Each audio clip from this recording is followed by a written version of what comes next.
بسم اللہ الرحمن الرحیم۔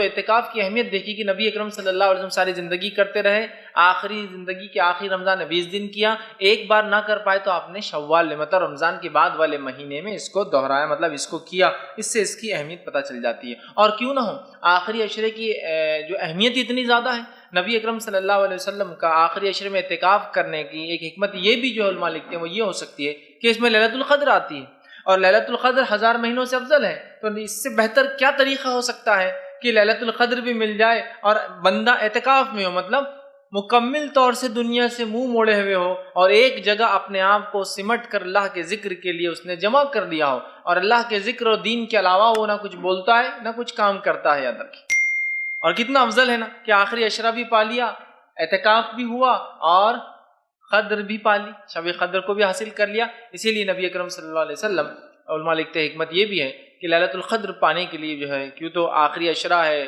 بہت اہم عشرہ ہے، اور اس میں لیلۃ القدر بھی آتی ہے، اعتکاف سے بہترین بہرحال کوئی ذریعہ اس کو حاصل کرنے کا نہیں ہو سکتا۔ اسی طرح جو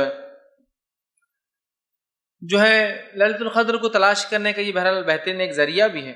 اور اعتکاف ایک ایسی چیز ہے، اعتکاف کے ذریعے ایک بندہ دنیا سے منہ موڑ کر، دنیا داری سے منہ موڑ کر اور بزنس اور تجارت کو ترک کر کے، آخری عشرے میں جو بہرحال آج کل کا ماحول ہے، خرید و فروخت، بزنس اور تمام بہرحال دنیا داری سمجھتی ہے۔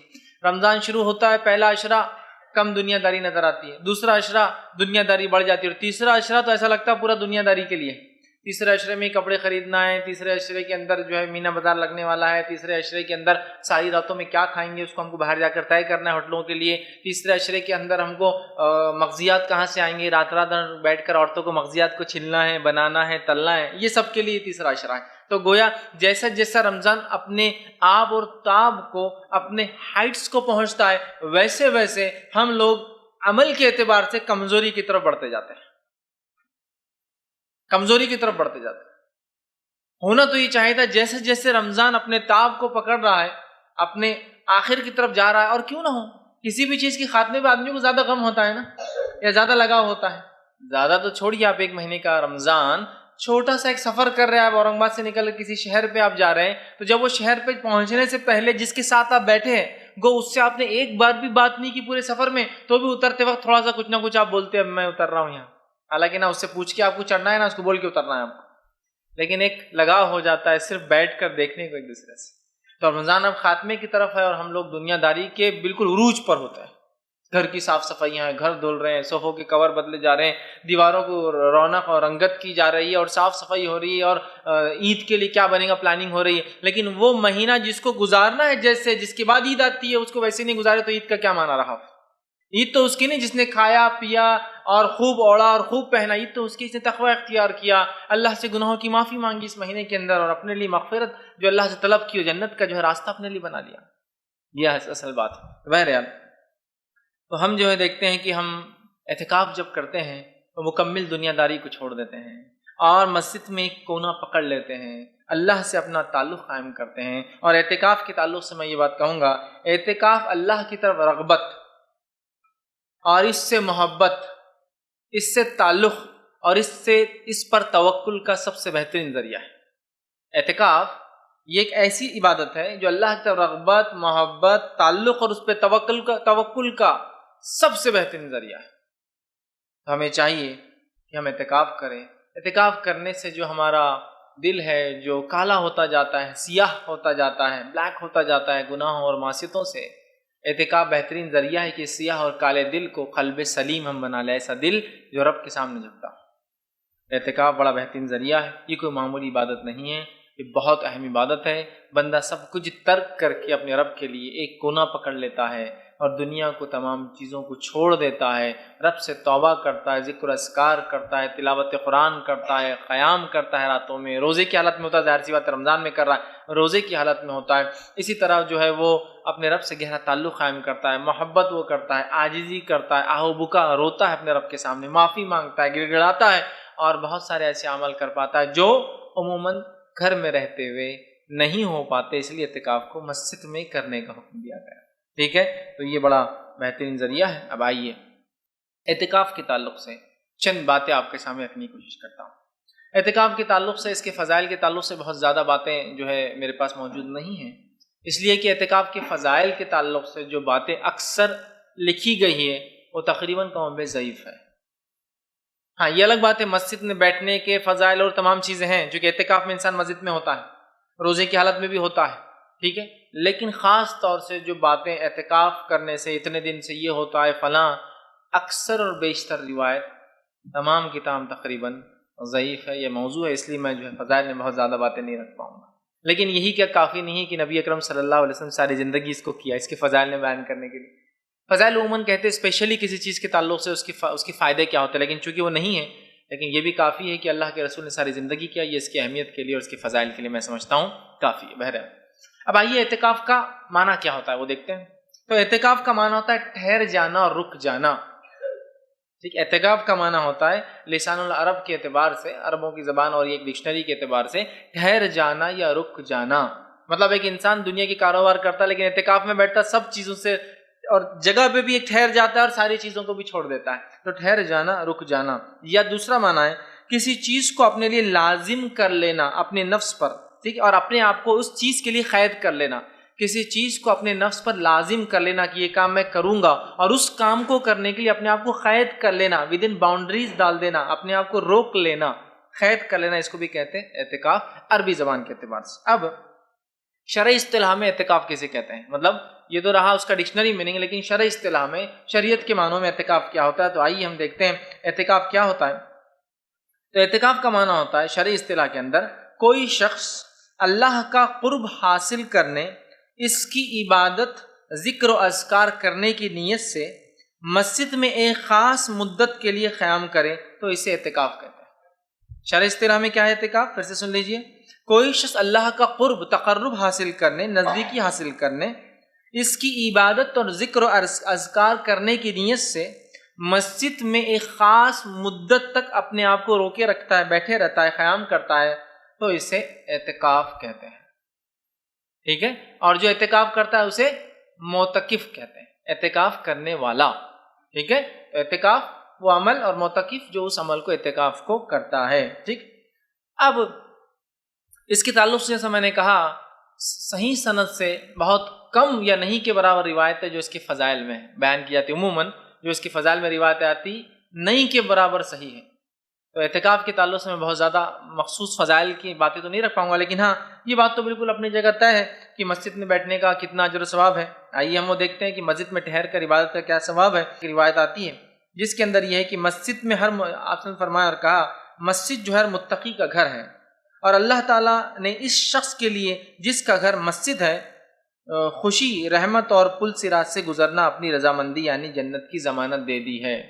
جو شخص مسجد میں رکا رہتا ہے، ویسے اعتکاف میں بھی انسان مسجد میں ہوتا ہے اس لیے رکھ رہا ہوں، لیکن اعتکاف کی فضیلت نہیں، لیکن مسجد میں بیٹھنے کی فضیلت، کہ جس شخص نے مسجد کو اپنا گھر بنا لیا تو اللہ تعالیٰ نے اس کے لیے اپنی رحمت، اپنی رضامندی اور پل صراط سے گزرنا، جو کہ بال سے باریک، تلوار سے زیادہ تیز ہوں گا، اور مختلف قسم کی چیزیں اس پر ہوں گی جو گنہگاروں کو جہنم کی طرف کھینچیں گی اور ان کے اعضاء ٹکڑے ہو کر جہنم کی طرف گر جائیں گے۔ بہت سخت مقام ہوگا، حتیٰ کہ انبیاء بھی کانپیں گے اس کے اوپر جانے سے پہلے، سمجھ رہے آپ؟ تو اس جگہ جب انسان گزرے گا تو آسانی ہوگی، کس جگہ؟ پل صراط پر۔ کیوں؟ کیونکہ وہ مسجد کو اپنا گھر بنا لیتا تھا۔ کتنی بڑی بات ہے نا، کتنے فائدے۔ تو بہرحال اعتکاف کی فضیلت گھر میں، مسجد میں رکنے کی، اللہ کے گھر میں رکنے کی فضیلت ہے، ٹھیک۔ اسی طرح جو ہے ایک اور چیز جو بات آتی ہے، سنن ابن ماجہ کی یہ روایت ہے اور صحیح ابن خزیمہ بھی یہ روایت آتی ہے، نبی اکرم صلی اللہ علیہ وسلم فرمایا کہا جو شخص نماز اور ذکر کرنے کی نیت سے مسجد میں قیام پذیر ہو، نماز کے لیے اور یہ سوچ کے کہ میں ذکر قیام پذیر ہو، رک جائے ہوتا ہے، تو اللہ تعالیٰ اس کے مسجد میں آنے سے اتنا خوش ہوتا ہے جیسے گمشدہ شخص کے واپس گھر لوٹنے پر گھر والے خوش ہوتے ہیں۔ جب کوئی بندہ مسجد میں رک کے نماز پڑھتا، اللہ کا ذکر کرتا، تو اللہ تعالیٰ اتنا خوش ہوتا ہے جیسا کہ کسی کا گمشدہ رشتہ دار سالوں سے نہیں ملا، اگر لوٹ آئے تو کتنی خوشی ہوتی ہے نا، اتنی خوشی اللہ تعالیٰ کو۔ بہرحال یہ تو تمام فضیلتیں مسجد کے تعلق سے، اعتکاف کی مخصوص فضیلتیں بہرحال مجھے کوئی صحیح سند سے روایتیں نہیں ملی، تقریباً ضعیف تھی اس لیے میں نے آپ کے سامنے تفصیلات نہیں رکھی۔ آئیے آگے بڑھتے ہیں، اعتکاف کی اقسام۔ تو یاد رکھیے اعتکاف کے جو ہے دو اقسام ہیں، 2 ٹائپس، ایک وہ جو واجب ہے اور ایک وہ جو سنت ہے، مستحب ہے یا سنت موقدہ ہے۔ واجب کون سا اعتکاف ہے؟ وہ اعتکاف واجب ہے جس کی آپ نظر مانگ لیں. نظر منت، ٹھیک ہے، نظر عربی میں کہتے ہیں اور منت کہتے ہیں اس کو تو. وہ اعتکاف جس کی آپ منت مانگ لیں کہ میں اللہ یہ کام ہو جائے تو اتنے دن اعتکاف کروں گا، یہ اعتکاف کرنا آپ کو ضروری ہے. اور اعتکاف کی دوسری قسم وہ جو سنت موقدہ ہے، وہ اعتکاف جو نبی اکرم صلی اللہ علیہ وسلم ہر بار کیا. لیکن ایک بات یاد رکھیے، عمومی اعتبار سے اگر کوئی نظر نہ مانگے تو اعتکاف کا کرنا کیا ہے معلوم آپ کو، یہ سنت موقدہ ہے، سنت کا درجہ رکھتا ہے. یہ واجب بھی نہیں ہے، فرض کفایہ بھی نہیں ہے، فرض عین بھی نہیں ہے، اور کچھ بھی نہیں ہے. لیکن اگر کوئی نظر مانگ رہے، اے اللہ میرا فلاں مسئلہ اگر تو حل کر دے تو میں اتنے دن کا اعتکاف کروں گا، تو پھر اعتکاف کرنا واجب ہو جاتا ہے. اس بات کو ہم ذہن نشین کر لیں. تو اعتکاف مستحب ہے، سنت ہے، سنت موقدہ ہے، پسندیدہ عمل ہے، لیکن یہ واجب نہیں. ہاں لیکن اس شخص کے لیے واجب ہے جو نیت کر لے، نظر مانگ لے کہ اللہ میں اعتکاف کروں گا، تو اس کو اس نظر کو پورا کرنا ضروری ہے. ایک روایت اس طرح سے آتی ہے کہ عمر ابن خطاب رضی اللہ عنہ نے دور جہالت کے اندر، صحیح بخاری کا واقعہ ہے، دور جہالت میں یہ نیت کی تھی کہ میں ایک رات کا اعتکاف کروں گا. اس کے بعد وہ آئے اور کہا اللہ کے رسول صلی اللہ علیہ وسلم میں نے ایک نظر مانگی تھی کہ میں ایک رات کا اعتکاف کروں گا. تو نبی اکرم صلی اللہ علیہ وسلم فرمایا اگر تو نے نظر مانگی تو اسے پورا کر. تو دور جہالت میں مانگے گئے اعتکاف کو بھی نبی اکرم صلی اللہ علیہ وسلم نے ایمان لانے کے بعد اس کو کرنے کا حکم دیا. تو میں نے اسی لیے کہا جو اعتکاف کی نظر مانگ لے اس کو پورا کرنا واجب ہے. اس کے علاوہ اعتکاف سنت، مستحب اور سنت موقدہ کا درجہ رکھتا ہے. یہ واجب، فرض یا فرض کفایہ نہیں ہے، یاد رکھیں. ٹھیک ہے. اسی طرح جو ہے اعتکاف کے تعلق سے اور جو چیزیں ہم بہرحال آگے دیکھیں گے، اس میں یہ چیز بھی ہے کہ اعتکاف کو ہمیں دکھانے کی نیت سے نہیں کرنا چاہیے یا دکھاوے کی نیت سے نہیں کرنا چاہیے. ٹھیک ہے، مطلب یہ کہ اگر سب کر لے تو میں پھر خالی کیوں بیٹھوں، میں بھی کر لوں. ایک واقعہ یوں آتا ہے کہ نبی اکرم صلی اللہ علیہ وسلم نے ایک مرتبہ اپنا خیمہ لگوایا اعتکاف کے لیے. تو آپ کی ایک زوجہ نے آ کر اجازت طلب کی اور کہا میں بھی لگوا لیتی ہوں، تو ان کا خیمہ بھی لگا دیا گیا. پھر دوسری زوجہ آئی، کہا میں بھی لگوا لیتی ہوں، ان کا خیمہ لگوا دیا. پھر تیسری زوجہ آئی، انہوں نے بھی کہا، سب کے خیمے لگ گئے. نبی اکرم صلی اللہ علیہ وسلم نے دیکھا اور کہا یہ سب خیمے کو اکھاڑ دو، واپس کر دو، اس لیے کہ تم نے دیکھا دیکھی اعتکاف کیا ہے، پہلے سے نیت نہیں تھی. ایک نے کیا تو دوسرا، دوسرے نے کیا تو تیسرا. اور آپ صلی اللہ علیہ وسلم نے بھی اس سال اعتکاف نہیں کیا، اور اس سال کا اعتکاف چھوڑ کر آپ نے کب کیا؟ شوال میں کیا، جو میں نے بات رکھی تھی نا، شوال میں کیا.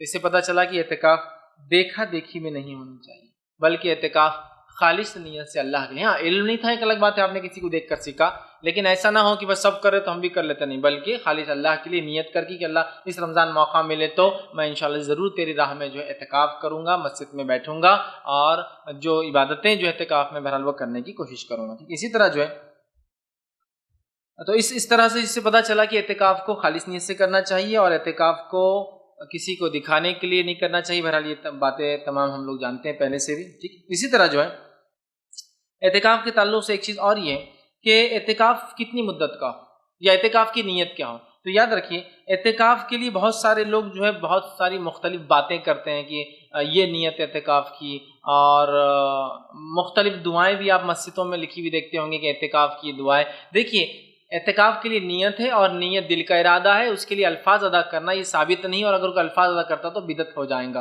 اور اعتکاف کے لیے مخصوص جو دعا کی جاتی ہے سنت سے ثابت بھی نہیں ہے. تو اعتکاف کی نیت مانا دل کا ارادہ ہے، کوئی مخصوص دعا کر کے اعتکاف میں داخل ہونا نہیں پڑتا ہے. یہ بات بہت ہوتی ہے کہ لوگ اعتکاف کے لیے جاتے ہیں اور پھر جو ہے اس کی خاص دعا پڑھتے ہیں. اعتکاف کی کوئی دعا نہیں، اس کی نیت ہے اور نیت دل کا ارادہ. اب ارادہ کیجیے اور اپنے اعتکاف کی جگہ پر جو ہے معتکف داخل ہو جائیں. اب اس کی مدت کتنی ہوگی؟ تو یاد رکھیے اس کی مدت کے تعلق سے جو ہے یہ 10 دن کا ہو سکتا ہے جو سنت موقدہ ہے، 20 دن کا ہو سکتا ہے جو آخری بار آپ نے کیا. اسی طرح آپ نے شوال میں کیا، اس کا مطلب یہ کہ رمضان میں بھی ہو سکتا ہے، غیر رمضان میں بھی ہو سکتا ہے، 10 دن کا بھی ہو سکتا ہے، 20 دن کا بھی ہو سکتا ہے.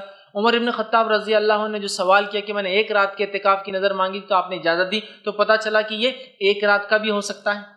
تو اعتکاف ایک رات کا ہو سکتا ہے، 10 دن کا ہو سکتا ہے، 20 دن کا ہو سکتا ہے، یا آپ کو ایک رات سے زیادہ 1 دن، 2 دن، 3 دن، 4 دن، 5 دن، 6 دن، 7 دن، جو بھی آپ کو کرنا کر سکتے ہیں. لیکن سنت موقدہ کیا ہے؟ 10 دن کا ہے. اور سنت کیا ہے؟ اس سے زیادہ کرنا ہے تو 20 دن کا بھی آپ کر سکتے. رمضان اور غیر رمضان دونوں میں یہ کیا جا سکتا ہے. اسی طرح اس کی مدت کے تعلق سے یاد رکھیے یہ ایک رات سے کم وقت کے لیے بھی کیا جا سکتا ہے. حالانکہ اس معاملے میں علماء کا اختلاف ہے، لیکن میں دونوں رائے رکھ دیتا ہوں آپ کے سامنے. علماء کی ایک جماعت کا یہ کہنا ہے کہ اعتکاف ایک رات سے کم نہیں ہوگا، اس لیے کہ نبی اکرم صلی اللہ علیہ وسلم سے سوال ہوا اور آپ نے ایک رات کی اجازت دی، اس سے کم کا ثابت نہیں ہے. جیسا کہ حضرت عمر ابن خطاب رضی اللہ عنہ نے پوچھا اللہ کے رسول میں نے ایک رات کے اعتکاف کی نیت کی تھی، آپ نے ان کو اجازت دی. تو وہ کہتے ہیں ایک سے کم نہیں ہوں گا، لیکن دو علماء کی ایک جماعت کا یہ کہنا ہے کہ ایک رات سے کم نہ کرنے کو دلیل بھی تو نہیں ہے کہ مت کرو بول کر، تو لہٰذا ایک رات سے کم بھی کیا جا سکتا ہے، جس کے لیے شیخ بن باز رحمہ اللہ کی فتاوی موجود ہیں، جن سے لوگوں نے سوال کیا ہم بزنس مین ہیں، ہم تاجر ہیں، ہم کو بالکل وقت نہیں ملتا کہ مخصوص یا خاص طور سے ہم جائیں اور 10 دن کا اعتکاف کریں، یہ ہماری بزنس ہمارے کاروبار میں ہم معلوم ہے سامان اٹھاتا ہوں تو مجھے چھٹی نہیں ملیں گی، 10 دن میں کام سے رکا رہا ہوں، تو کیا میرے جیسا شخص جو مصروف ہو، جو وقت نہیں نکال پاتا، کیا کم وقت کے لیے جیسا 2 گھنٹے اور 3 گھنٹے اور 4 گھنٹے کا اعتکاف کر سکتا ہے؟ تو شیخ بن باز رحمہ اللہ کا فتویٰ ہے کہ ہاں کر سکتا ہے۔ اسی طرح سعودی کی دائمی لجنہ، سعودی کا جو پرماننٹ کمیٹی آف افتاء ہے، مطلب جو فتوے دینے کی پرماننٹ کمیٹی ہے، انہوں نے بھی اس کی اجازت دی ہے، جو کہ ایک علماء کی ٹیم ہوتی ہے جو مل کر کسی چیز مسئلے کو دیکھتی ہے، تحقیق کرتی ہے اور اس پر حکم جاری کرتی ہے۔ تو لہٰذا ایک رات کا اعتکاف ہے کم از کم، لیکن کیونکہ اس سے کم کی منایت نہیں ہے تو لہٰذا ان علماء نے کہا کہ اس سے کم بھی ہو سکتا ہے، جیسے 2 گھنٹے 3 گھنٹے 4 گھنٹے 5 گھنٹے کا بھی ہو سکتا ہے، جس کے لیے شیخ بن باز رحمہ اللہ اور سعودی کی دائمی کمیٹی، پرماننٹ کمیٹی جو افتاء فتوے دیتی ہے، اس کی فتاوے بہرحال آپ پڑھ سکتے ہیں۔ ٹھیک ہے، اب کیا اعتکاف کے لیے روزہ رکھنا شرط ہے؟ تو یاد رکھیے اعتکاف کے لیے روزہ شرط نہیں ہے، ضروری نہیں ہے۔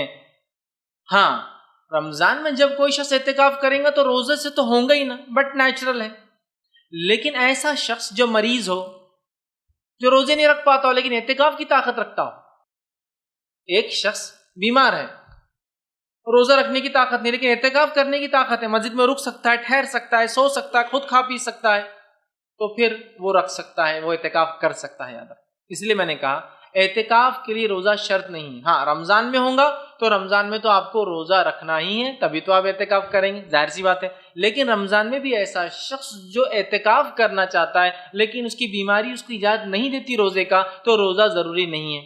بہت سارے علماء نے یہ کہا کہ اعتکاف کے لیے روزہ شرط ہے، لہٰذا غیر رمضان بھی کرے تو بولتے روزہ رکھنا ہے، نہیں، اعتکاف کے لیے روزہ شرط نہیں ہے، بیمار شخص جو روزہ نہیں رکھ پاتا اعتکاف کر سکتا ہے۔ اسی طرح غیر رمضان میں آپ بغیر روزے کے اعتکاف کر سکتے ہیں۔ عمر ابن خطاب نے جب اجازت مانگی رضی اللہ عنہ تو اللہ کے رسول نے 1 رات کے اعتکاف کا اجازت دی، اور ہم جانتے ہیں رات میں روزہ نہیں ہوتا ہے، تو اعتکاف کے لیے روزہ شرط نہیں۔ ہاں، لیکن صحت مند آدمی، ٹھیک ہے، ظاہر سی بات ہے، اعتکاف کرے گا تو روزہ بھی ساتھ میں اس نے رکھنا چاہیے، یاد رکھیے۔ ٹھیک، اب اعتکاف کے لیے روزہ شرط نہیں ہے، کوئی ضروری نہیں ہے، لیکن استطاعت کے بعد کوئی روزہ چھوڑ دے تو میں سمجھتا ہوں روزہ تو فرض عبادت ہے، تو پھر اعتکاف کی بات کیسی ہوں گی؟ جب فرض عبادت کوئی چھوڑ دے پھر اعتکاف کی بات کہاں سے ہوگی؟ لیکن جب کوئی وہ کر رہا ہے لیکن اس کی صحت ساتھ نہیں دیتی یا کوئی مسئلہ ہے تو وہ بغیر روزے کے بھی اعتکاف کر سکتا ہے، یاد رکھیے۔ اسی طرح ہر عمل سے پہلے نیت ضروری ہے اعتکاف کے، لیکن مروجہ الفاظ جو ثابت لوگ کرتے ہیں، جس کے اندر ایک خاص دعا آتی ہے نویت سنت الاعتکاف اللہ، اور پتہ نہیں آگے اس کی اور دعائیں ہوتی ہے، یہ سنت سے ثابت نہیں، یاد رکھیے، لہٰذا اعتکاف کی نیت ہے، خاص کوئی مخصوص دعا نہیں ہے۔ اسی طرح اعتکاف جو ہے رمضان کے آخری عشرے میں ہونا چاہیے، اس لیے کہ سنت موقدہ ہے، نبی اکرم صلی اللہ علیہ وسلم نے اس کو آخری عشرے میں ہمیشہ ہمیشہ کیا ہے، یاد رکھیے، ٹھیک ہے، تو یہ سنت موقدہ ہے، تو آخری عشرے میں ہونا چاہیے۔ اسی طرح آخری عشرے کے بدلے آخری 2 عشرے، مطلب رمضان کے جو ہے دوسرا عشرہ اور تیسرا عشرہ، اس میں بھی آپ جو ہے کر سکتے ہیں۔ اسی طرح اعتکاف مسجد میں ہی ہونا چاہیے، مسجد سے ہٹ کر اعتکاف نہیں ہوتا، یاد رکھیے، اس لیے کہ اللہ رب العزت نے سورہ بقرہ سورہ نمبر 2 آیت نمبر 187 میں 187 میں فرمایا اور کہا وَلَا تُبَاشِرُهُنَّ وَأَنْتُمْ عَاكِفُونَ فِي الْمَسَاجِدِ، کہ اپنے بیویوں سے مجامعت مت کرو، ہم بستری مت کرو، جبکہ تم مساجد میں، مسجدوں میں اعتکاف کی حالت میں ہو۔ تو پتہ چلا اعتکاف صرف اور صرف مسجد میں ہوں گا، ٹھیک ہے، اور مسجد میں ہوں گا، اور اعتکاف کی حالت میں بیوی سے ہم بستری نہیں کی جا سکتی، بوس و کنار نہیں کرنا چاہیے، ایسا کوئی بھی عمل جس سے شہوت جاگتی ہے وہ نہیں کرنا چاہیے، یاد رکھیے، ٹھیک ہے۔ تو مسجد کے اندر جو ہے ہم کر سکتے ہیں اعتکاف، اور مسجد میں ہی یہ جو ہے اعتکاف ہوں گا، یاد رکھیے، اس کے علاوہ اعتکاف مسجد کے علاوہ نہیں ہوں گے۔ جیسے کہ کوئی بیمار انسان کا ہے، کیا میں گھر میں اعتکاف کر لوں؟ تو یاد رکھیے گھر میں اعتکاف نہیں ہوتا ہے، اعتکاف صرف اور صرف کہاں ہوتا ہے؟ مسجد میں ہوتا ہے، اس بات کو آپ یاد رکھیے، ٹھیک ہے۔ اور اعتکاف کی حالت میں بشکل ضرورت مسجد سے نکلا بھی جا سکتا ہے، یاد رکھیے، بشکل ضرورت، جیسا کہ مثال کے طور پر کہ مسجد کے اندر ضرورت پیش آ گئی، یا مسجد سے باہر جا کے کھانا لینا چاہیے، کھانا لا کے دینے والا کوئی ہے نہیں، مسجد سے باہر جانا پڑے کسی شرعی عذر کے تحت گھر تک کی بیت الخلا نہیں، یا غسل کا انتظام نہیں اور گھر نزدیکی ہے اور میں مجبوراً جا رہا ہوں، چونکہ بہت سارے گاؤں میں اس میں بہت چھوٹی چھوٹی مسجدیں ہوتی ہیں اور غسل خانوں کا انتظام نہیں ہوتا ہے، تو شرعی ضرورتوں کے تحت انسان اعتکاف سے اٹھ کر اس کو پورا کر سکتا ہے، پیشاب اور پیخانے کے لیے، غسل لینے کے لیے، کھانا کھانے کے لیے، ٹھیک ہے، لیکن اس کے علاوہ دوسرے کام کے لیے نہیں جا سکتا ہے۔ اور کوشش یہ کرنا چاہیے ایسی مسجد میں آپ اعتکاف کریں جس مسجد میں جمعہ بھی ہوتی ہو، تاکہ آپ کو نکل کر دوسری جگہ نہ جانا پڑے، لیکن جس مسجد میں جمعہ نہیں بھی ہوتا اعتکاف تو وہاں ہو جاتا ہے، لیکن تکلیف کیا ہوگی، آپ کو جمعہ کو اٹھ کر مسجد چینج کرنا پڑیں گی، ایک مسجد سے نکل کر پھر جامع مسجد جانا پڑے گا، تو بیٹر ہے آپ ایسی مسجد میں کیجئے جہاں جمعہ بھی ہوتی ہے، لیکن کوئی ضروری نہیں ہے کہ آپ ایسی مسجد میں کریں جہاں جمعہ ہوتی ہے، دونوں باتیں ایک جگہ ہے، کرنا چاہیے جہاں جمعہ ہوتی ہے، لیکن جمعہ نہیں بھی ہوتی تو آپ جائیے اور وہاں کیجیے، جمعہ کے لیے پھر آپ جائیں گے، تو یہ بھی شرعی عذر ہے کہ آپ کو جمعہ کے لیے اس مسجد سے نکل کر دوسری مسجد نماز پڑھنے جانا پڑے گا۔ اسی طرح جو ہے ہر فرد کے لیے اعتکاف کے لیے الگ الگ خیمہ بنے گا، ہر فرد کے لیے اعتکاف کے لیے الگ الگ خیمہ، ٹینٹ بنے گا، یاد رکھیے، مطلب اگر مسجد میں ہم اعتکاف کرتے ہیں تو ہر آدمی الگ بلاک بنائیں گا اپنا، خیمہ ٹینٹ بولیے، اوپر سے ڈالا جائے یا لٹکایا جائے، باندھا جائے، کچھ بھی ہو سکتا ہے، کچھ بھی ہو سکتا ہے، الگ سے اس کا خیمہ ہوگا، حلقہ ہوگا، اور لوگ مل کر اعتکاف نہیں کریں گے، ایک خیمے میں ایک ہی آدمی ہوگا۔ نبی اکرم صلی اللہ علیہ وسلم کے تعلق سے آتا ہے کہ آپ صلی اللہ علیہ وسلم نے، جو بخاری کی روایت ہے، ارادہ کیا اعتکاف کا تو آپ نے اپنا خیمہ لگوایا، پھر روایت کے اندر آتا ہے کہ اس جگہ جو عائشہ رضی اللہ عنہا آئی اور کہا اللہ کے رسول میں بھی اعتکاف کرنا چاہتی تو ان کا خیمہ لگا دیا گیا، پھر حفصہ رضی اللہ عنہا آئی اور کہا مجھے بھی اعتکاف کرنا، ان کا بھی خیمہ لگا دیا گیا، تو گویا الگ الگ خیمے لوگوں کے جو ہے لگا گئے۔ حضرت زینب آگے کہا مجھے بھی کرنا تو ان کا خیمہ لگایا گیا، ٹھیک ہے، تو الگ الگ خیموں میں ہوں گا اعتکاف، ایک جگہ نہیں ہو سکتا، الگ الگ ٹینٹس لگا جائیں گے، آپ کی تینوں بیویوں کے الگ الگ خیمے لگوا گئے، اللہ کے رسول کا بھی خیمہ ایک طرف لگوایا گیا، اور بیویوں کا مطلب عورتوں کا چونکہ الگ ہوں گا، صحن میں الگ سے 3 خیمے، تو پتہ چلا ہر معتکف جو ہے الگ خیمے میں بیٹھیں گا۔ ہمارے پاس کیا ہوتا ہے، اعتکاف میں لوگ بیٹھتے ہیں، خیمے تو الگ الگ لگتے ہیں لیکن جمع پورے ایک ہی خیمے میں رہتے ہیں، خیمے لگ گئے 4 لوگ اعتکاف میں، لیکن آپ جب بھی جاؤ تو چاروں ایک ہی جگہ پڑے ہوئے، ایک جگہ مل کر، ارے انہیں بہت اچھی باتیں کرتے ہیں، ان کا اعتکاف جو ہے ایک ذاتی عبادت ہے، یہ اجتماعی عبادت نہیں کہ آپ 8 لوگ اعتکاف بیٹھیں گے اور دن بھر ایک خیمے میں ساتھ رہیں گے اور پھر رات میں سے سونے کے لیے الگ ہوں گے۔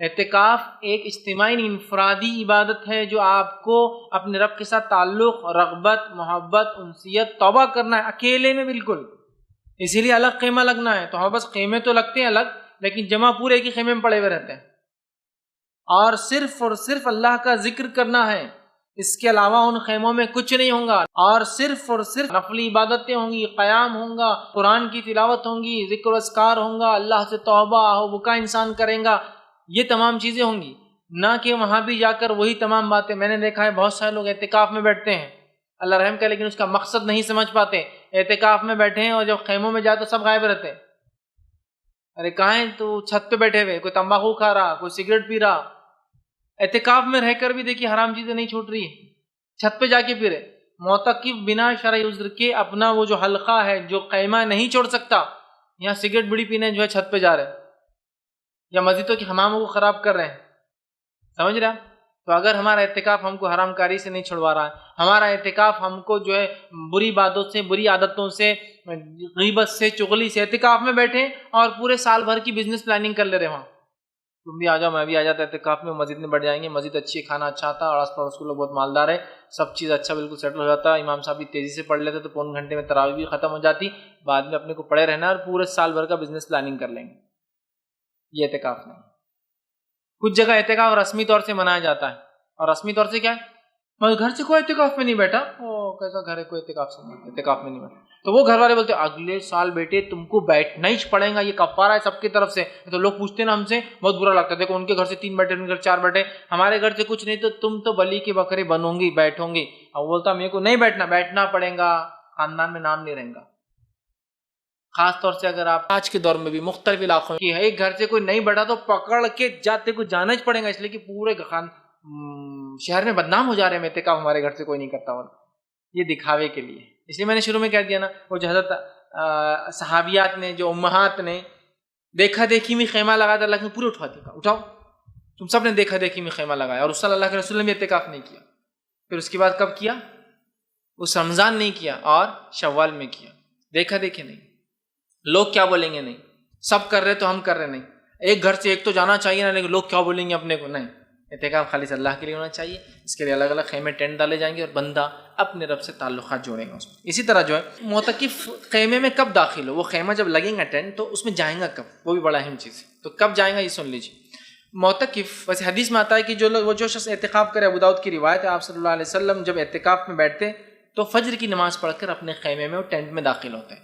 لیکن یہ صرف روایت کا ایک حصہ ہے، تفصیلات یوں آتی ہے. ماں عائشہ فرماتی ہے نبی اکرم صلی اللہ علیہ وسلم جب اعتکاف کی نیت کرتے تو آپ مغرب میں مسجد چلے جاتے، پھر وہاں مغرب کی بعد سے لے کر فجر تک اسی مسجد میں رات گزارتے، اور اس کے بعد اس مسجد میں فجر پڑھنے کے بعد اپنے اعتکاف کی جگہ میں داخل ہوتے. اب آگے بات سمجھ میں آپ کو. اعتکاف میں کب داخل ہوں گے آپ رات مغرب میں چلے جائیں گے، پھر مغرب سے لے کر آپ فجر تک اسی مسجد میں قیام کریں گے، لیکن اپنی قیام گاہ میں، وہ جو خیمہ ہے اس میں داخل نہیں ہوں گے. اور جب فجر پڑھ لیں گے وہاں، مطلب سحر کریں گے آپ سمجھیں گا فجر پڑھیں گے، فجر کے بعد پھر آپ اپنے خیمے میں داخل ہوں گے. اب وہ خیمہ پورا اعتکاف ختم ہونے تک آپ کا گھر ہے، اب نہیں نکلیں گے آپ اس میں سے باہر. صرف جانے سے پہلے مغرب سے لے کر فجر تک مسجد میں گزاریں گے، اس کے بعد خیمے کے اندر، اور پورا وقت پھر اسی خیمے میں آپ رہیں گے. نماز پڑھی فرض، باہر نکلے خیمہ ہٹ گیا یا پھر ہٹانے کی ضرورت پڑتی چونکہ سب بنتی ہے، پھر خیمہ لگ جائیں گا. سمجھ رہے آپ؟ پھر آپ نے جو ہے افطار کی، پھر خیمہ لگ گیا، قیام اللیل ہوگی، پھر خیمہ لگ گیا، سحر کر لی، پھر خیمے میں ہی رہیں گے. مطلب آپ باہر آ سکتے ہیں کھائیں، پھر اندر چلے گئے، یا پھر اندر کھا لے. کبھی شرعی ضرورت کے تحت باہر بھی آنا پڑ سکتا ہے. بہتر ہے کہ اس خیمے میں، اس ٹینٹ میں، اس جگہ میں، اس حلقے میں، اس چھوٹے سے روم میں جو مسجدوں میں آج کل پردے کے ذریعے بنایا جاتا ہے، پردے کے ذریعے ہو سکتا ہے، پارٹیشن سے ہو سکتا ہے، اینٹ مٹی کا کچھ بھی ہو سکتا ہے، بہرحال اس خیمے کے اندر آپ کو جو ہے اپنا جو ہے اتنے دن جو اعتکاف کے ہیں گزارنے ہیں، یاد رکھیے. تو خیمے میں کب داخل ہوں گے آپ؟ مغرب میں چلے جائیں گے، رات گزاریں گے، اور فجر کی نماز پڑھ کر خیمے میں داخل ہوں گے. یہ سنت سے ثابت ہے. اب کون سی رات سے آپ اعتکاف کریں گے، اس میں علماء کا بہت اختلاف ہے. 20 سے یا 21 سے؟ اعتکاف 10 دن کا ہے نا، تو میں جو یہ سمجھتا ہوں، جو میں نے پڑھا ہے، میں یہ بہتر سمجھتا ہوں کہ 20 کو آپ داخل ہوں گے. اس لیے کہ 21 کو اگر داخل ہوں گے تو لیلۃ القدر آپ کی اعتکاف کے باہر گزر جائیں گی. 21 کو اگر داخل ہوں گے مغرب میں تو 21 کو داخل ہوں گے مطلب لیلۃ القدر چالو ہو گئی. تو 21 کی رات جب گزریں گی تو خیمے کے باہر گزریں گی، پھر فجر کے بعد داخل ہوں گے تو شب قدر اگر وہ ہو گئی 21 تو چلے گئی پھر بغیر اعتکاف کے، ہے نا. اور یہ بھی اعتکاف کی حکمت ہے کہ شب قدر بھی پالے اس کے اندر. تو لہٰذا میں اپنے ذاتی طور سے یہ کہوں گا، جو علماء کی دونوں رائے ہے، میں یہ کہوں گا بہتر ہے 20 کو داخل ہو. 20 کی رات داخل ہوئے، رات بھر مسجد میں گزاری، فجر کے بعد اندر گئے، پھر دوسری رات جو آئیں گی وہ کون سی ہوں گی؟ 21. تو آپ اعتکاف کی حالت میں رہیں گے. جبکہ اگر آپ 21 کو جائیں گے تو کیا ہوگا؟ اگر شب قدر وہ ہو گئی تو آپ نے باہر گزار لیا اعتکاف کے باہر، پھر آپ معتکف اپنی جگہ پہ گئے. اس سے بہتر ہے، میں جو اپنی رائے دے سکتا ہوں یہ، اور علماء کی بہت سارے علماء کی رائے ہے، واللہ عالم، اس کے بعد اللہ بہتر جانتا ہے کہ اس کیا. لیکن نبی اکرم صلی اللہ علیہ وسلم آخری عشرہ مناتے. اب اس میں اختلاف ہے کہ 20 کو جاتے یا 21 کو، لیکن بہتر جو مجھے لگا اور علماء کے اقوال سے جو میں نے جانا وہ یہ ہے 20 کو داخل ہونے سے 21 کی رات اعتکاف کی حالت میں جائیں گی، جو کہ شب قدر ہو سکتی ہے. تو لہٰذا 20 کو ایک انسان مسجد چلا جائے، مغرب میں چلا جائے، رات مسجد میں گزارے، اور نماز فجر کے بعد اعتکاف کی جگہ میں داخل ہو، جو کہ 20 کا روزہ سمجھو شروع ہو جاتا ہے. پھر اس کے بعد 21 کی رات آئیں گی. تو بہتر بہرحال یہ زیادہ ہے کہ جو ہے 20 کو آپ اعتکاف کریں. اسی طرح جو ہے اعتکاف کرنے والا اپنے ساتھ ضروری اشیاء لے جا سکتا ہے اعتکاف کے لیے. ضروری اشیاء وہ اعتکاف کے لیے لے جا سکتا. ضروری اشیاء کیا کیا ہو سکتی ہے؟ گدا، تکیا، دوائیں، صابن، پیسٹ، کپڑے، ٹھیک ہے. اور ضروری اشیاء جو بھی ہر انسان کی کچھ ضروری اشیاء ہوتی ہے جو ضروری ہوتا ہے کہ اپنے پاس رکھے، تو وہ آپ رکھ سکتے ہیں. یاد رکھیں ضروری اشیاء ساتھ لے جائی جا سکتی ہے، یاد رکھیں، ٹھیک ہے. لیکن ضروری اشیاء سے مراد نہیں کہ بھائی ہم تو سیٹ صاحب ہے، پورا کا پورا گھر آ رہا آپ کا. کچھ لوگ ہوتے ہیں جب اعتکاف کے لیے جاتے ہیں تو پورا کا پورا گھر ہی ٹرانسفر ہو جا رہا ہے. اتنی سہولتوں کو ساتھ لاتے ہیں کہ بیچارہ دوسرا اعتکاف کرنے والا دیکھتے رہ جاتا ہے کہ یار یہ اعتکاف کے لیے یہ کیا کرنے آئے، یا پھر میرے پاس تو اتنی چیزیں نہیں ہیں جتنی اعتکاف میں ساتھ لے کر آئے. ضروری چیزیں جو نیڈ ہو سکتی ہے وہ لانا ہے. نبی اکرم صلی اللہ علیہ وسلم کے تعلق سے آتا ہے، ابن عمر رضی اللہ عنہ فرماتے ہیں کہ نبی اکرم صلی اللہ علیہ وسلم جو اعتکاف فرماتے تو آپ کے لیے بستر بچھا دیا جاتا، اور جو ہے مسجد نبوی میں، اور آپ صلی اللہ علیہ وسلم جو ہے کہ 4 پائے بھی وہاں رکھی جاتی. تو ضروری اشیاء جو بھی ہو سکتی کہ میں نیچے نہیں سو سکتا ہوں تو چارپائی بھی آپ لے جا سکتے ہیں، گدا مجھے ضروری ہے، اسپیشل کائنڈ کا گدا ہونا میرے پیٹھ کا جو بھی ضروری چیزیں، دوائیں ہو سکتی ہے آپ کی، ضروری چیزیں لے جائی جا سکتی ہے، لیکن اس کے علاوہ خواہ بہت ساری چیزیں لینا درست نہیں۔ اسی طرح اعتکاف میں جو شخص بیٹھا ہے کیا وہ لوگوں سے ملاقات کر سکتا ہے؟ ہاں، اعتکاف کرنے والے لوگوں سے ملاقات کر سکتا ہے شرعی ضرورتوں کے تحت۔ کچھ لوگ اعتکاف میں جاتے اور بالکل اپنے منہ کو ایسا بند کر لیتے اور کسی سے ملاقات نہیں کرتے، نہیں بالکل اللہ والے ہو گئے، بولے اب دنیا سے کوئی تعلق نہیں، یہ غلط ہے۔ نبی اکرم صلی اللہ علیہ وسلم نے ضروری باتیں کی، اپنے ازواج سے کچھ سنا جب وہ کوئی مسئلہ تھا پوچھنے آئی، بلکہ ان کو چھوڑنے بھی گئے، چونکہ رات کا وقت تھا، وہ کسی ضروری مسئلے کے تحت آئی، ان کو اپنے روم تک لے جا کر چھوڑا بھی۔ تو ضرورت کے تحت لوگ ملنے آ سکتے ہیں، ضرورت شرعی ضرورت کے تحت آپ بھی نکل کے جا سکتے ہیں، شرعی ضرورت کے تحت بات بھی کی جا سکتی ہے، شرعی ضرورت کے تحت لوگ ملنے آ کر آپ سے بات بھی کر سکتے ہیں، لیکن تمام شرعی ضرورتوں کے تحت۔ لیکن کسی کا انتقال ہوا تو معتکف نہیں نکل سکتا، کوئی بیمار ہے تو بیمار پرسی کے لیے نہیں، ہاں اسی اگر مسجد میں انتقال ہوا اور وہیں جنازے کی نماز ایک الگ بات ہے، لیکن اسپیشل نہیں جا سکتے، تو اعتکاف توڑنا پڑے گا، اس کو بعد میں کنٹینیو کریں۔ اعتکاف کی حالت میں بیٹھنے کے بعد ہم نہیں نکل سکتے، نہ جنازے کی نماز کو، نہ کسی کے انتقال میں شریک ہونے کو، نہ اسی طرح کسی سے ملاقات کرنے یا کسی کی شادی تو مبارکباد دے دوں، یا جو ہے کسی غیر شرعی چیز کے لیے نہیں نکل، صرف شرعی ضرورتوں کے تحت۔ کھانا ہو سکتا ہے، پینا ہو سکتا ہے، بیت الخلاء کا بھی ضرورت پڑے، غسل خانہ اگر نہ ہو تو اس کے لیے ہو سکتا ہے، شرعی ضرورت تک بیوی اگر ملنے آئے، کوئی مسئلہ بتانے آئے، وہ سن سکتا ہے، جا کر اس کو گھر تک چھوڑ بھی سکتا ہے، شرعی ضرورتوں کے تحت ہو سکتا ہے، ٹھیک ہے۔ بخاری کی روایت ہے جو آپ کے تعلق سے آتا ہے کہ ام المومنین جو ہے صفیہ رضی اللہ عنہا جو ہے فرماتی ہے، وہ کہتی ہے وہ رمضان کے آخری عشرے میں جب رسول اللہ صلی اللہ علیہ وسلم اعتکاف میں تھے، آپ صلی اللہ علیہ وسلم سے ملنے آئی، تھوڑی دیر تک باتیں کی اور پھر واپس ہونے کے لیے کھڑی ہوئی تو نبی اکرم صلی اللہ علیہ وسلم نے انہیں گھر تک پہنچا دیا۔ تو پتہ چلا شرعی ضرورتوں کے تحت جایا جا سکتا ہے، ٹھیک ہے، لیکن اس کے علاوہ نہیں جایا جاتا۔ ہاں آپ کسی شرعی ضرورت کے تحت گئے، راستے سے آتے آتے کوئی بیمار مل جاتا ہے، خالی پوچھ سکتے ہیں کیسے کیا ہے، رک کر تفصیلات نہیں لے سکتے، اس لیے کہ علامہ ابن کثیر نے جو ہے اس کی تفصیلات میں اعتکاف کے لکھا ہے کہ پوچھتے ہوئے چلے جانے میں کچھ نہیں، لیکن اسپیشل جا نہیں سکتے۔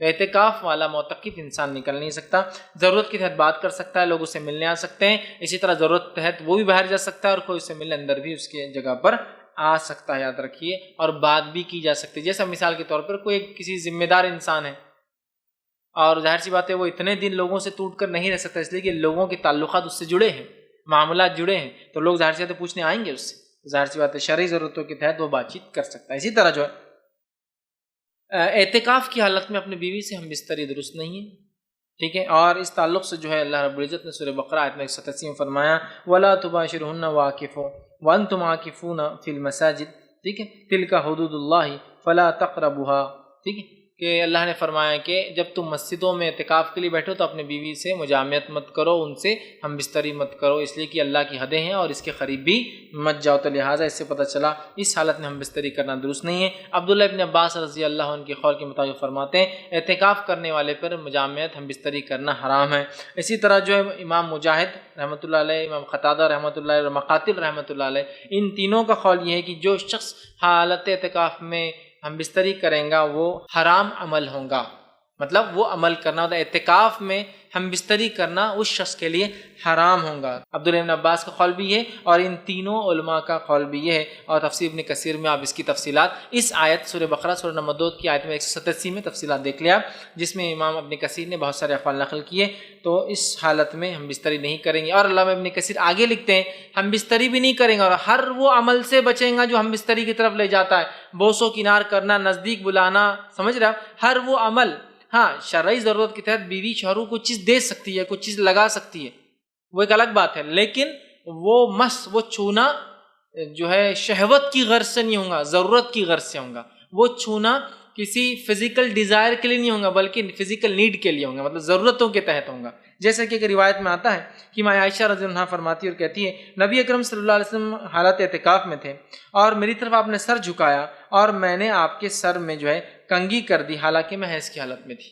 مطلب یہ ہوا کہ بیوی اعتکاف میں اگر شوہر ہے، ضرورت کے تحت اگر وہ چاہتا ہے تو اپنا سر اللہ کے رسول نے دیا اور حضرت عائشہ نے بالوں کو کنگھی کر دی، جما دیا۔ تو اس سے پتہ چلا ضرورت کے تحت بیوی ہاتھ لگا سکتی ہے شوہر کو، لیکن یہ ڈیزائر خواہش سے نہیں ہوگا، ٹھیک ہے، یہ نیڈ ہوگا، ضرورت ہوں گی تو ہاتھ لگائی جا سکتی ہے، ٹھیک۔ اسی طرح جو ہے بغیر جو ہے حاجت معتکف خیمے سے کسی بھی حال میں نہ نکلے، بغیر ضرورت کے نہ نکلے، نہ گھر جائے، نہ کسی سے بات کرے۔ ہاں ضرورتیں قضاء حاجت، غسل لینا، جمعہ کی نماز، ٹھیک ہے، دوا لینے کے لیے اگر اسے خود جانا ہے، اگر کھانا کوئی لانے کے لیے نہیں ہے تو وہ خود جا کر کھانا کھا کے آ سکتا ہے۔ ان تمام صورتوں میں جلدی جائیں گا، صرف وہ کام کریں گا اور واپس آئیں گا۔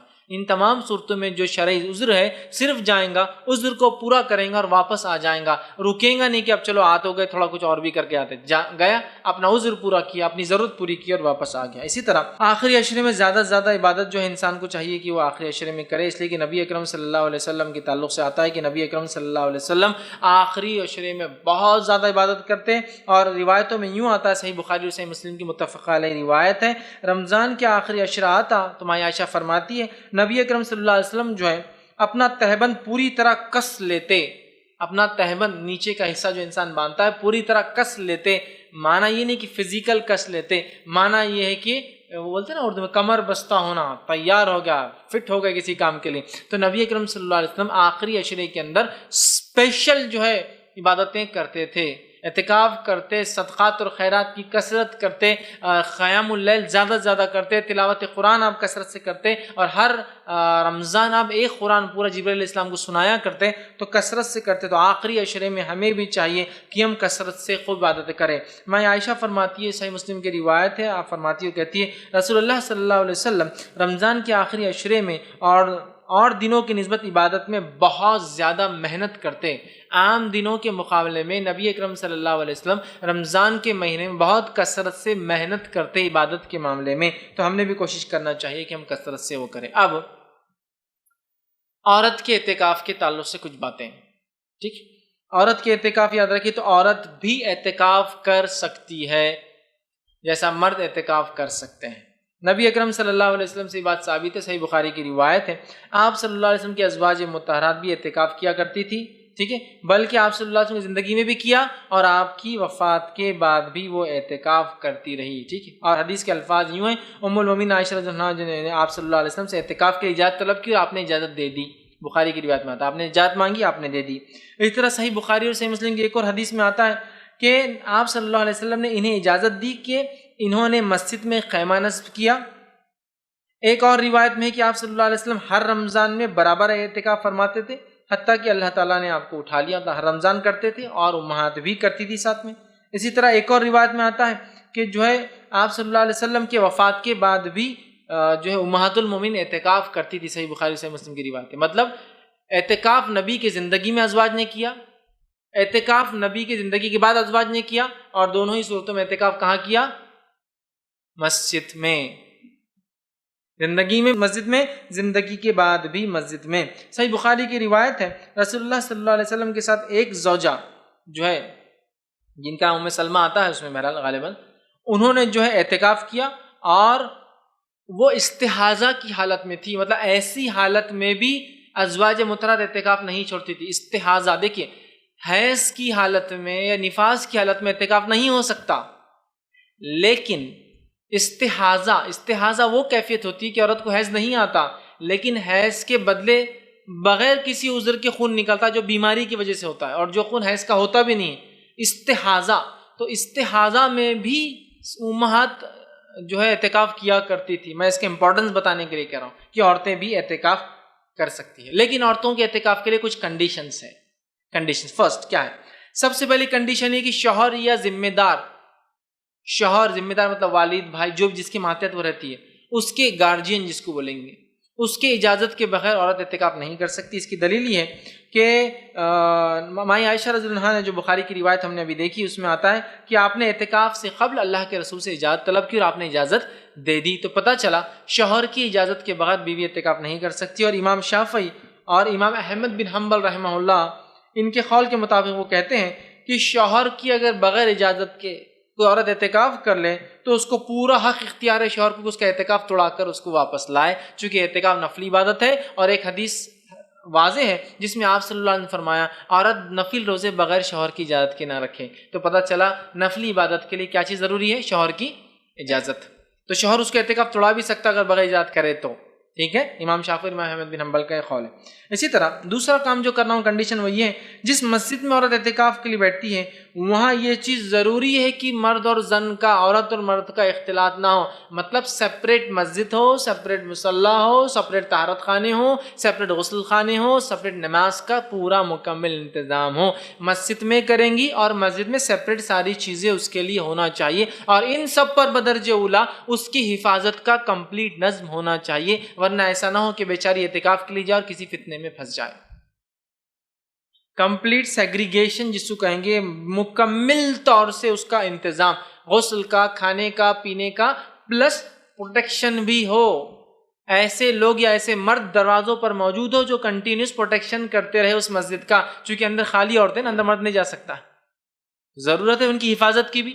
آپ صلی اللہ علیہ وسلم کے دورے مسجد نبوی میں جب عورتیں اعتکاف کرتی صحابیات، تو وہاں پروٹیکشن ہوتا تھا، حفاظت ہوتی تھی ان کی، تو کمپلیٹ پروٹیکشن ہو۔ تو پہلی شرط شوہر یا اپنے گارجین ذمہ دار کی اجازت، اور دوسرا اس کے لیے تمام چیزوں کا علیحدہ نظم و۔ افسوس کی بات ہے ہند پاک میں ہمارے پاس یا بنگلہ دیش میں ایسی مسجدیں نہیں کے برابر ہے جہاں ان کا کمپلیٹ نظم الگ ہو، اور جو کچھ تھوڑی بہت ہے، بالکل اتنی تھوڑی کہ اشاریہ 0.00001% بھی نہیں ہوں گی، وہ بہت کم، مطلب 1000 مسجدوں میں ایک مسجد بھی نہیں جہاں عورتوں کا انتظام ہے، اس میں اگر ہے بھی تو عورتوں کے اعتکاف کا تو کوئی نظم نہیں، پروٹیکشن کا کوئی 24 آور نظم نہیں، کیونکہ جب عورت اعتکاف میں ہوگی 24 گھنٹے وہاں مرد پروٹیکشن، اور پروٹیکشن حفاظت تو مرد ہی کریں، تو ایسے انتظام نظر نہیں آتا، جبکہ ہونا چاہیے، ٹھیک ہے۔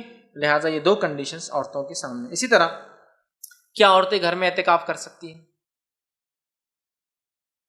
تو یاد رکھیے، عورتیں گھر میں اعتکاف نہیں کر سکتی ہیں،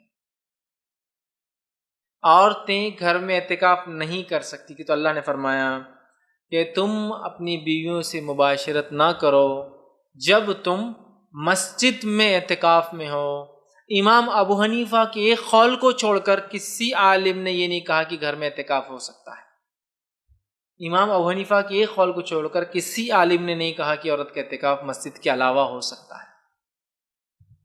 سمجھ رہا؟ مطلب مسجد کے علاوہ اعتکاف عورت کا نہیں ہوتا، مسجد میں ہی عورت کا اعتکاف ہوگا۔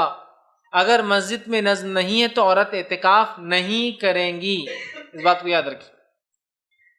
کچھ اقوال علماء کے تھے جو میں نے پہلے بار رکھے تھے یہ رائے، لیکن بہرحال وہ ایک رائے تھی جو زیادہ بہتر چیز ہے کہ عورت اعتکاف مسجد میں کریں گی، مسجد میں نظم نہ ہونے کی شکل میں اعتکاف نہیں کریں گی۔ اب بہت سارے لوگ یہ مسئلہ لاتے، آپ صلی اللہ علیہ وسلم حدیث نے فرمایا نا، عورت کے لیے بہتر ہے کہ وہ گھر کے اندر والے کمرے میں نماز پڑھے، اس لیے کہ وہ افضل ہے۔ تو یاد رکھیے، عورت کے لیے مسجد جانا ضروری فرض نہیں ہے، لیکن چاہے تو جا سکتی ہے۔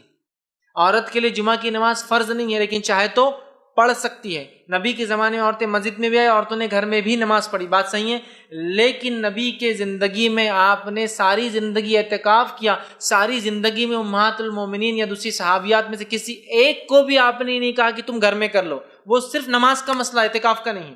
بہت سارے لوگ بولتے ہیں، وہ روایت کو لا کر ابو داؤد میں اور دیگر حدیثوں میں آتی ہے کہ آپ صلی اللہ علیہ وسلم نے فرمایا تیرے لیے زیادہ بہتر ہے کہ تو گھر میں پڑھے، گھر کے صحن سے زیادہ بہتر ہے گھر کے اندر والے کمرے میں، اور اس سے زیادہ بہتر ہے سب سے اندر والے کمرے میں تو نماز پڑھے، اس لیے کہ عورت اللہ کی رحمت میں سب سے زیادہ تب ہوتی ہے جب اپنے گھروں کے سب سے اندرونی کمروں میں ہوتی ہے۔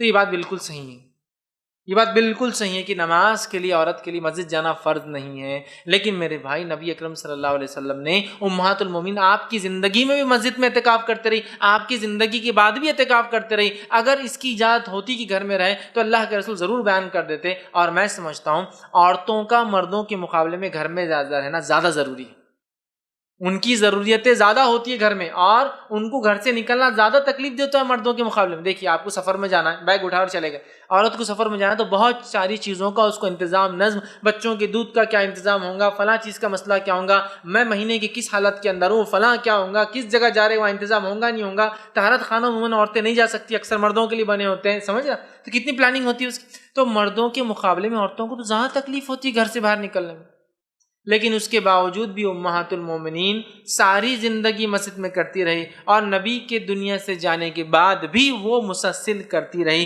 یہ اس چیز کی دلیل ہے کہ عورتیں گھر میں اعتکاف نہیں کر سکتی، اور اس کو مسجد میں نماز والی حدیثوں پر قیاس کرنا میں سمجھوں گا درست نہیں ہوگا۔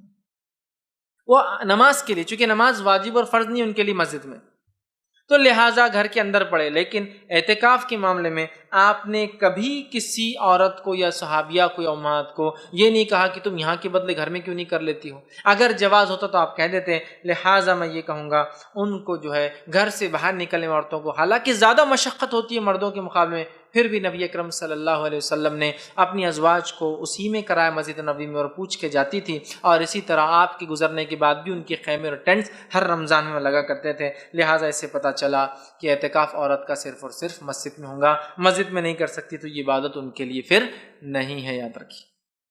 اور امام ابو حنیفہ رحمہ اللہ کا بھی جو قول آتا ہے وہ کیا ہے، میں آپ کے سامنے رکھوں کہ عورت کے لیے بہتر ہے کہ گھر کی مسجد میں اعتکاف کرے، گھر کی مسجد میں نہ ہو تو محلے کی مسجد میں اعتکاف کرے، اور محلے کی مسجد میں نہ ہو تو پھر جامع مسجد میں اعتکاف کرے۔ لیکن تینوں میں لفظ دیکھیے کیا ہے، گھر کی مسجد، محلے کی مسجد، جامع مسجد، کہیں بھی نہیں کہا گھر کے اندر محلے کی مسجد اور جامع مسجد، گھر کی مسجد، لفظ مسجد کے ہی ہے وہاں بھی۔ اور بہت سارے علماء نے کہا کہ یہ افضل کے معاملے میں، صرف امام حنیفہ کا یہ قول ہے، افضل ہے وہ بتا رہے ہیں، بہرحال جو بھی ہے، لیکن جو بات سلف سے ثابت ہوتی ہے، اکثر علماء کی فتویٰ یہی ہے کہ عورت کا اعتکاف مسجد میں ہوگا، مسجد کے علاوہ نہیں ہوگا، اس بات کو ہم یاد رکھیں۔ اب اسی طرح جو ہے آخری بات، اور ہم اپنی بات کو ختم کرتے ہیں، رمضان کا مہینہ آ رہا ہے اور سعادت کی گھڑیاں پھر ہم پر گزرنے والی ہیں۔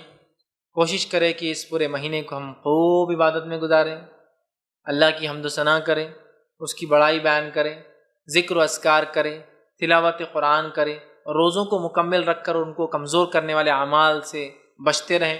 اسی طرح جو ہے قیام اللیل کا نظم کریں، اسی طرح جو ہے تلاوت قرآن کا نظم کریں، اسی طرح خوب ذکر و اذکار اور دعاؤں کا اہتمام کریں، اسی طرح خوب صبر کریں، اس مہینے میں خوب خرچ کریں غریبوں پہ، اپنے اوپر نہیں، ٹھیک ہے، غریبوں پر، مسکینوں پر، مسافروں پر، مانگنے والوں پر، اور وہ لوگ جو یتیم ہیں، معذور ہیں، بلا وجہ قیدوں میں بند کر دیے گئے ہیں، اور بیوائیں ہیں، اور مطلقہ عورتیں ہیں، اور یتیم بچے ہیں، اور اسی طرح دینی درسگاہیں ہیں، بہت ساری جگہیں، خوب سے خوب اس میں اپنا مال خرچ کرے اور خوب سے خوب اپنے رب کی عبادت کرے، اس لیے کہ یہ گھڑیاں سعادت کی، یہ رحمت کی، برکت کی زندگی میں بار بار انسان کو نہیں ملتی ہے۔ بہت سارے لوگ پچھلے رمضان ہمارے ساتھ تھے، یہ رمضان موجود نہیں ہے، اور اگلے رمضان بہت سارے لوگ ہم میں سے، بولنے والے میں سے یا سننے والے میں سے موجود نہیں رہیں گے، دنیا سے چلے جائیں گے، تو لہٰذا ہم نہیں جانتے موت کب آئیں گی۔ لہٰذا ان سعادت کی گھڑیوں کو، رمضان کی گھڑیوں کو چن لے، سلیکٹ کر لے، اور اپنے آپ کو خاص کر لے، اور ہو سکے تو اعتکاف کا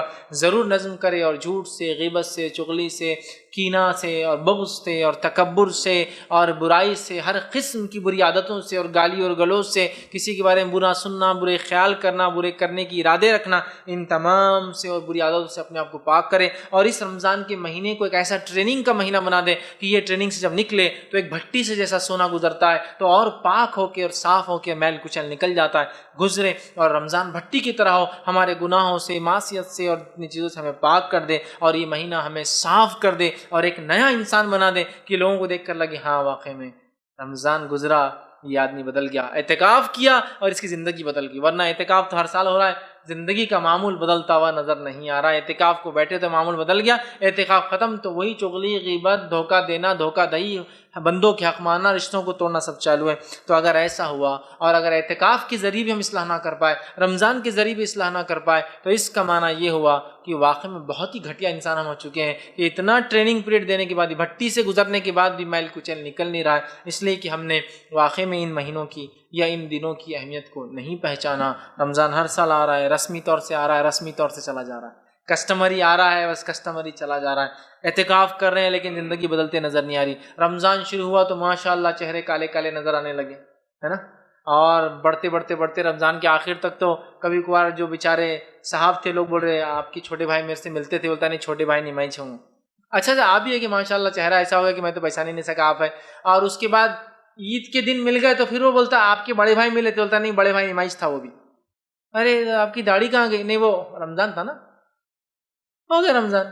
تو اگر رمضان آپ میں اتنی بھی تبدیلی نہ لا پائے کہ آپ نے ایک مہینے داڑھی رکھ کر کاٹ دی، تو میں نہیں سمجھتا اس رمضان کا کوئی فائدہ ہوا، اور ہم پھر نبی اکرم صلی اللہ علیہ وسلم اس بددعا کے مستحق ہوئے جو آپ نے بددعا دی تھی اور کہا تھا لعنت و ہلاکت و خرابی و بربادی و ویل ہو جہنم اس شخص کے لیے جس کو رمضان ملے اور رمضان کے مہینے کو پا کر اپنی مغفرت نہ کروا سکے اللہ سے۔ کہاں مغفرت ہوں گی کہ رب کو راضی کیا. اور ایک بات یاد رکھیے، ہم جو ہے رب العالمین جس کو اللہ کہتے ہیں اس کی عبادت کرنے والے بندے ہیں. ہم رمضان کے رب کی عبادت نہیں کرتے ہیں، ہم اس رب کی عبادت کرتے ہیں جو رمضان کے علاوہ 12 مہینوں کا رب ہے. رمضان کے رب کی جو عبادت کرے، داڑھی واڑی سب نمازیں چالو، اور اس کے بعد پھر ایک چاند دکھا، جس کو میں ایک چاند دکھا تو دنیا ہی بدل گئی، اور ایک چاند دکھا تو پھر دنیا بدل گئی.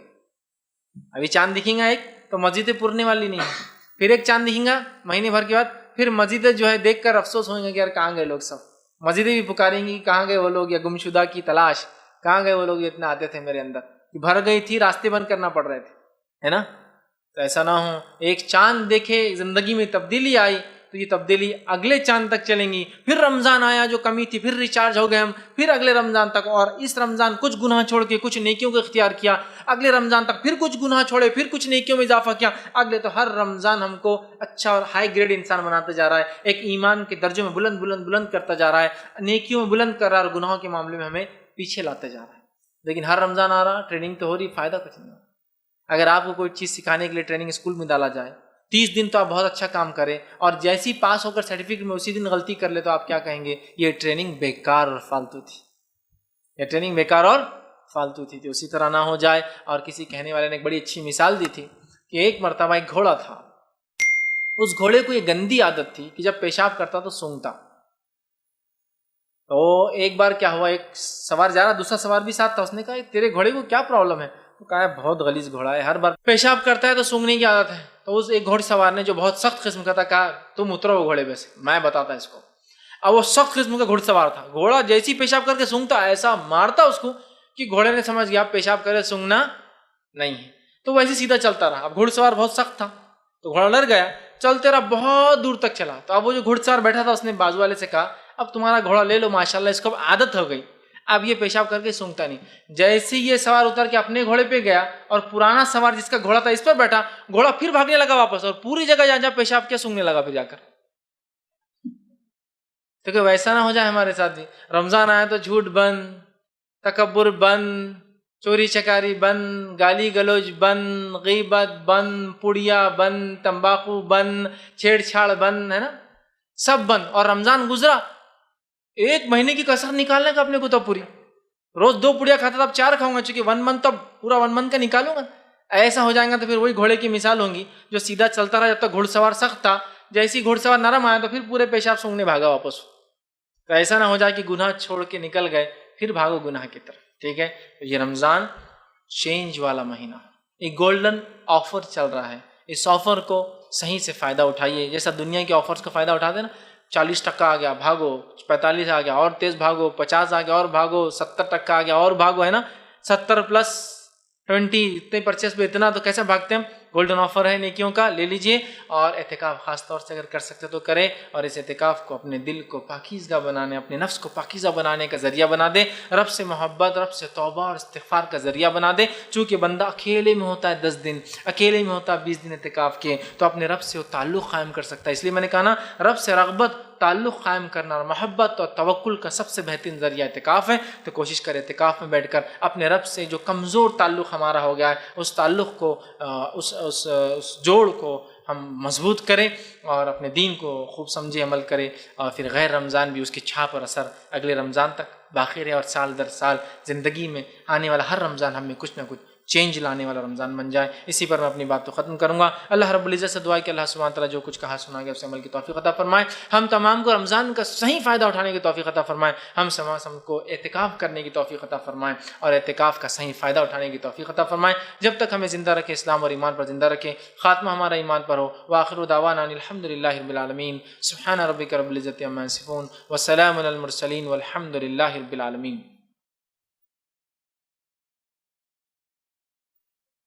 بسم اللہ الرحمن الرحیم. الحمدللہ رب العالمین والصلاة والسلام علی خاتم النبیین والمرسلین.